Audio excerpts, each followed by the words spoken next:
prouve qu'à la chasse, ce sont les chiens qui traquent la bête.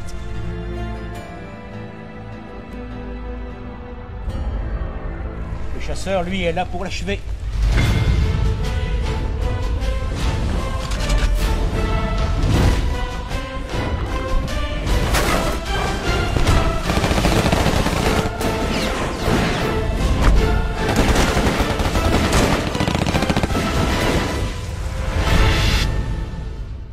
Le bonheur d'avoir un réalisateur, jeune réalisateur, producteur, scénariste SACD en plus, Emmanuel Fricero.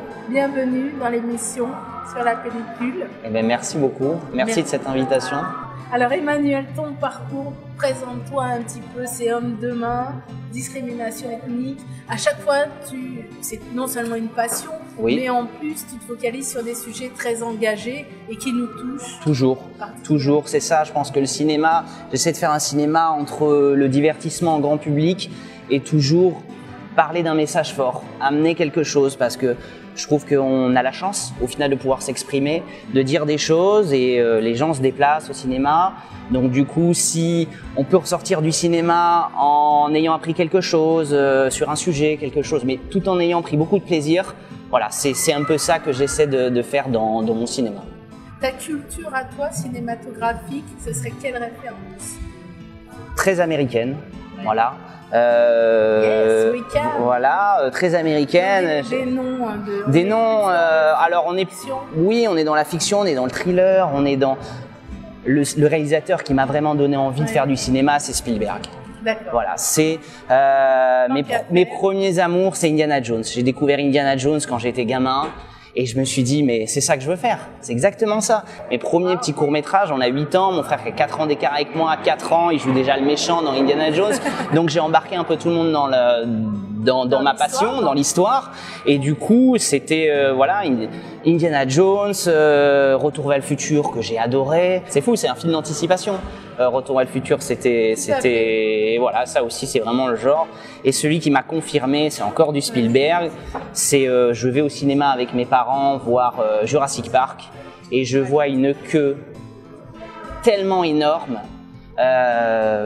sur 500 mètres dans la rue. Je me dis mais il y a autant de gens qui viennent au cinéma. Du coup, je rentre dans la salle et il y avait une ferveur, un engouement. Les gens étaient contents d'être là, ça rigolait, il y avait des ballons. Enfin, j'ai un souvenir vraiment d'enfance et je me suis dit waouh. Moi aussi, je veux essayer de faire rêver les gens et de déplacer autant de gens dans les salles pour partager avec le public. C'est un bon leitmotiv en fait. Ah, complètement. Ça, en se disant, je vais amener mon savoir-faire. On essaye en tout cas. Alors donc, ça a été le cas homme de main, comme je parlais. La dernière leçon du Parrain 2009. Et là, la dernière leçon du Parrain 2009, oui. Platinum, Grammy Award, Thriller Houston, hein, quand même. Ouais, tout à fait. Du film étranger à Las Vegas. Donc, ouais, c'est beau, c'est beau. Bravo, C'était magnifique parce que du coup c'était mes premières récompenses dans le cinéma, c'était une première reconnaissance. Je me suis dit que ce que je faisais apparemment c'était pas mal, ça plaisait. Donc du coup ça encourage à continuer, à avancer, faire des projets encore plus ambitieux.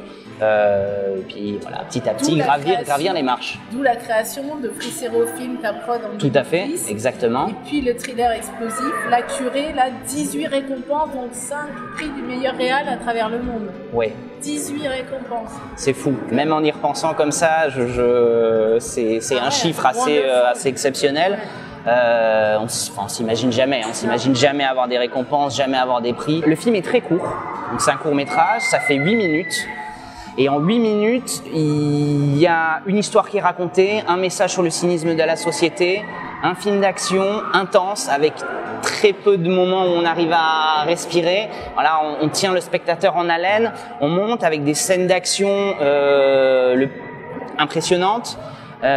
Beaucoup de choses, voilà, un déploiement de techniques, des plans aériens, enfin il y a un mélange de techniques, de beaux plans, de bons comédiens et mélangé à une histoire. Donc je pense que c'est tout ça avec quelque chose qui tombe à la fin, le message, boum.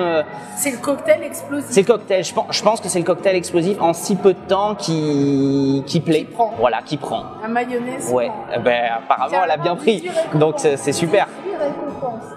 Donc le top. Et d'où l'envie là de créer un premier long métrage. C'est ça. Marché noir. Quand la vie a le prix de la mort, hein, j'ai lu là. Oui, tout à fait. C'est la petite phrase sous-titre du titre. Bon, le titre officiel, c'est plus Marché noir, bien évidemment. Effectivement, alors cette envie de faire du long métrage, elle existe depuis très très longtemps, mais les budgets sont pas les mêmes. Il faut du temps, il faut du temps d'écriture. C'est voilà, c'est un projet que j'ai commencé à entamer en 2009. On est en 2016. Donc voilà, c'est un projet qui a mis beaucoup de temps, on a eu beaucoup de réécriture. Là, on vient de finir encore une partie de la réécriture. On a réécrit une partie du script avec le scénariste de la série Engrenage de Canal+, de Barahir, exactement, voilà, qui a amené son savoir-faire et plein de choses. Donc ça, c'était super. Donc voilà, on se remet toujours en question. J'essaie toujours d'aller chercher le meilleur dans tout, dans le scénario, dans le casting, dans tout ce que j'entreprends, en tout cas pour ce film. Voilà, j'essaie de faire ça dans les règles, mais ça prend du temps. Ça, c'est le mot de la fin. Ou peut-être une anecdote ou un petit mot à rajouter, cher Emmanuel. Je vous donne rendez-vous, espérons, en 2018 pour la sortie du film. On y sera. Eh bien, merci. Merci, Emmanuel.